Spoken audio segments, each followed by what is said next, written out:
Good evening, Assalamu alaikum rahmatullahi wa barakatuh, and welcome to News in Focus. My name is Faraz Patel. We thank you, the viewer, for staying with us here on Hilaal TV, DSTV channel 347.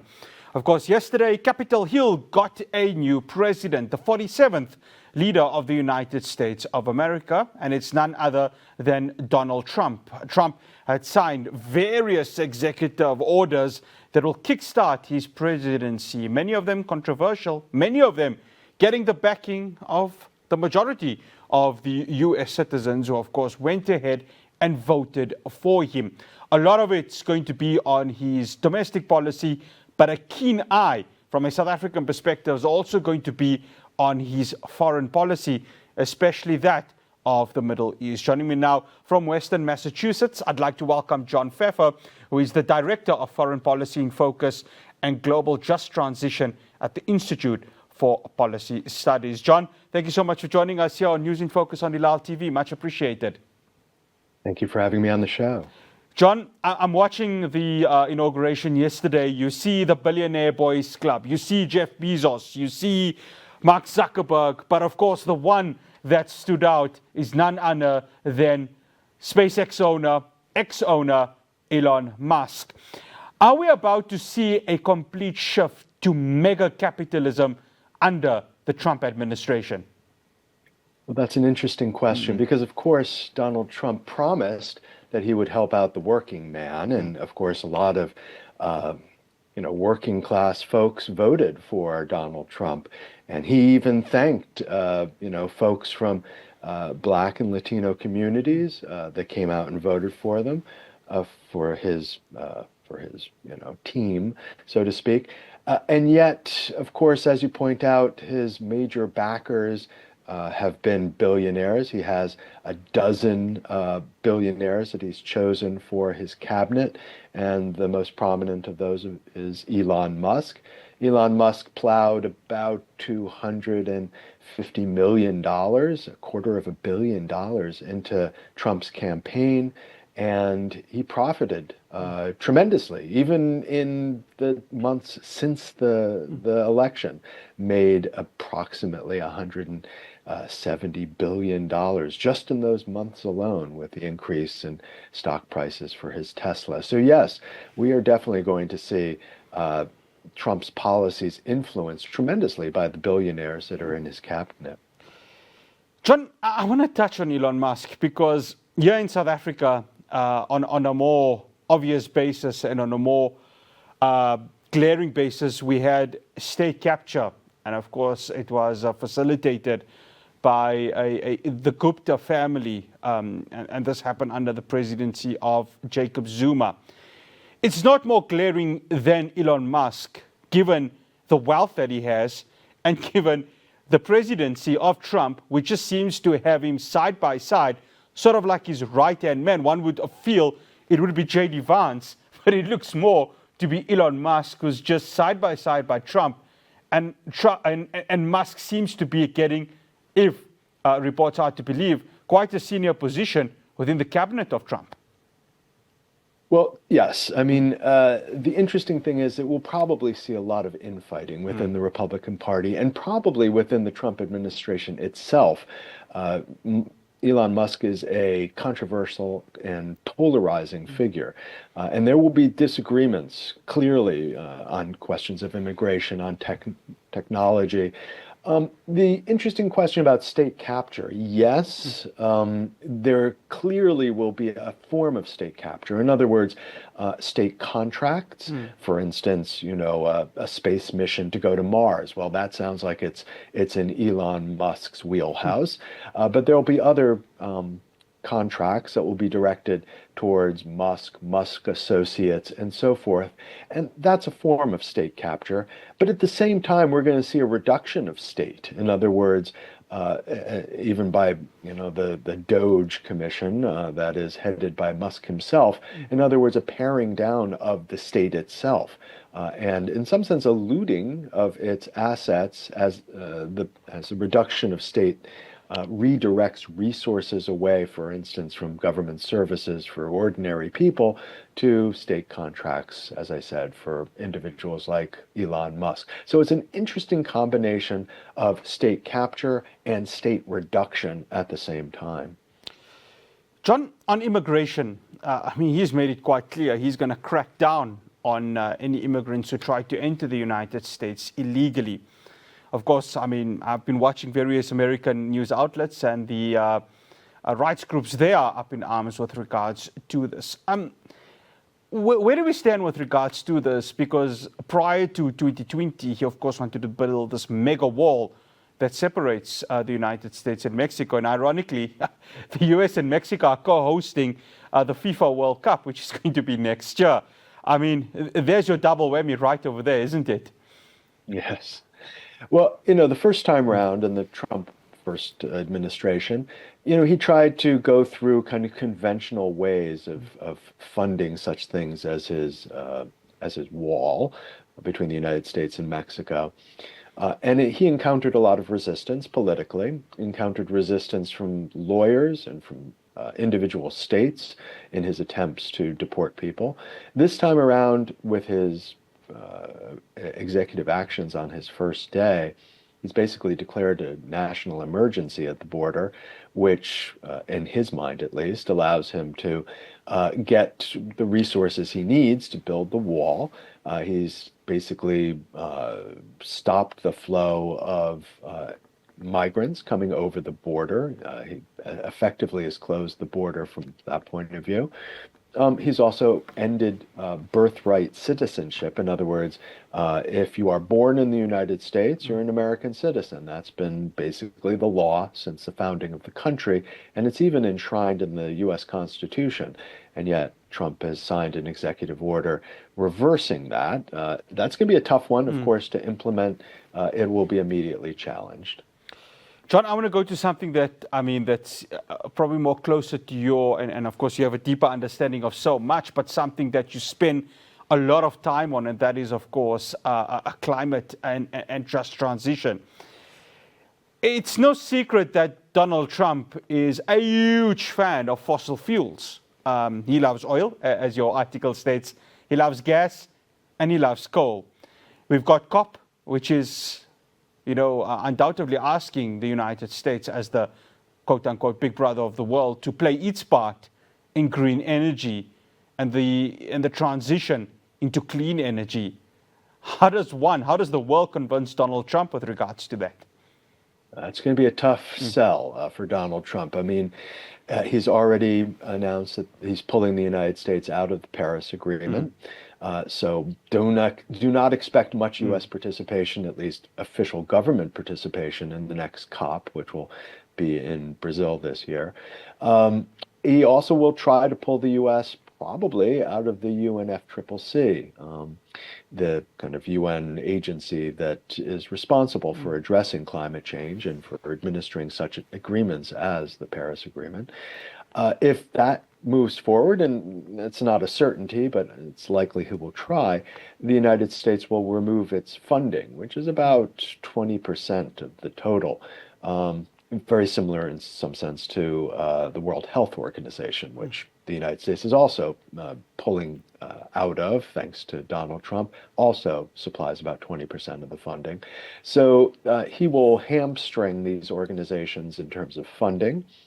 He will also compromise the mission of the Paris Agreement, the UNFCCC, and a number of other international organizations by pushing forward with U.S. Production and export of fossil fuels. The United States is already the leading producer of oil and natural gas, and Trump is going to go all out to increase the amount that the U.S. exports. He promised that in his inaugural speech, his second inaugural speech, and that will push carbon emissions even higher.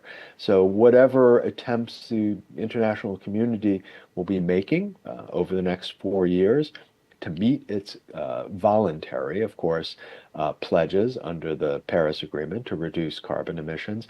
The United States under Donald Trump will undercut that with its not only redoubling its efforts to pump out as much oil, gas, coal as it can, but also in rolling back all of the initiatives of the Biden administration that were directed toward at least moving the United States towards green energy, but also internationally through such agreements as the JET-P, the United States participation in that, obviously with South Africa and other countries, and forget about U.S. contributions to climate justice, which has been the focus of the COP, certainly the last COP in Baku, mobilizing resources from the rich countries to help poorer countries make the energy transition. I don't think the Trump administration is going to provide even a nickel for that going forward. Well, that's definitely music to the ears of the beneficiaries of Western Texas intermediary. But after the break, we're going to be touching on foreign policy, of course, what is happening in Gaza. But in South Africa, how does Silra... Welcome back to News in Focus. Now, the foreign policy of President Donald Trump is definitely going to be coming under a huge microscope. And John, before we talk about the Middle East, I want to talk on South Africa. I mean, what's the word from some of your colleagues, some fellow academics, fellow analysts, with regards to the potential relationship Washington may have with Pretoria? I ask this because South Africa is, of course, taking the presidency of the G20 summit, and there just seems to be a massive gap between President Cyril Ramaphosa and that of Donald Trump. Yes. Well, I mean, in general, the Trump administration is not going to pay a lot of attention to Africa. We've already heard, I won't repeat here, what Trump thought about many countries in Africa in his first administration, and he did not praise them, let's put it that way. Now, he was mostly thinking in terms of immigration and keeping immigrants from Africa out of the United States. But I think he was also, very concerned about, for instance, in the case of South Africa, its participation in the BRICS and the possibility that BRICS countries would try to challenge the supremacy of the US dollar.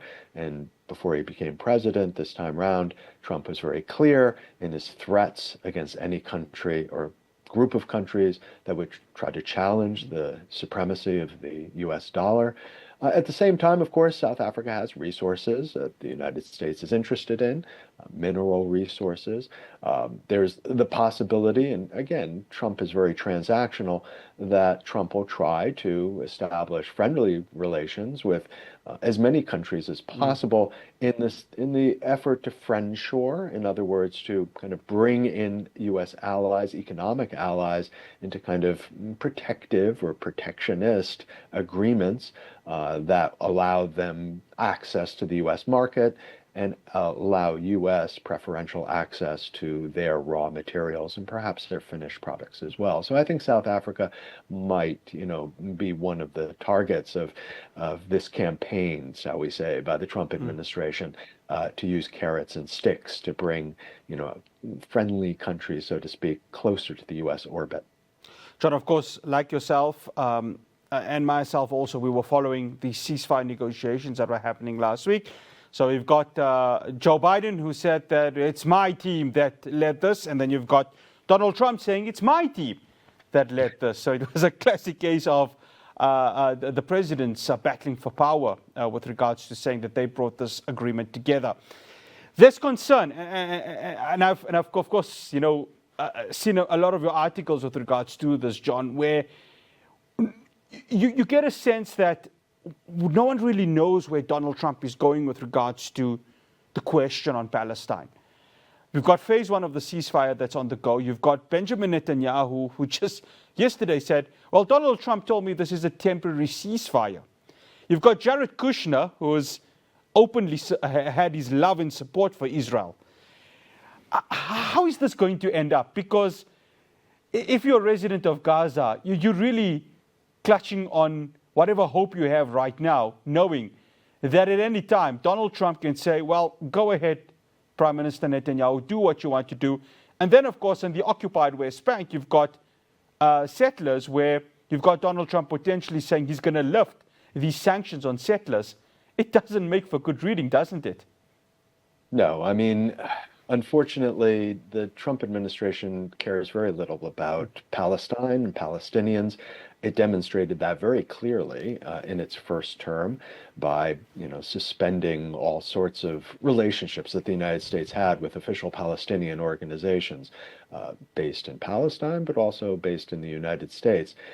The Abraham Accords, which were negotiated largely by Jared Kushner, his son-in-law, they basically were a deal and continue to be a deal that trade Palestinian sovereignty of some sort for money. And the Abraham Accords were kind of initiated to facilitate recognition diplomatically of Israel by a number of powerful countries in the Middle East. We saw a number of countries recognize Israel during the Trump administration, but the real kind of prize was Saudi Arabia, and that's still pending. And I think that's going to be a major push by the Trump administration. And again, here, at least before, it was Saudi money going to Palestinians in exchange for recognition of Israel and some, ignoring of Palestinian demands for some kind of political and territorial sovereignty. But after October 7th, that might be harder, a much harder lift with Saudi Arabia. So, but that's what we're going to see, a lot of pressure on countries like Saudi Arabia to recognize Israel, and a lot more support going to Netanyahu for his existing strategies, which is basically to support wider settlements in the West Bank, and of course, much greater Israeli control over Gaza than it had previously. What does it do with President Xi Jinping of China? Obviously, during the Biden administration, China were doing military drills off the coast of Taiwan, I beg your pardon. Now, Trump comes in, and you've got, of course, this potential trade war that could happen between the two nations. How does he negotiate his way with regards to Xi Jinping, knowing you've got China who continues to absorb itself quickly as wanting to be this big economy of the world?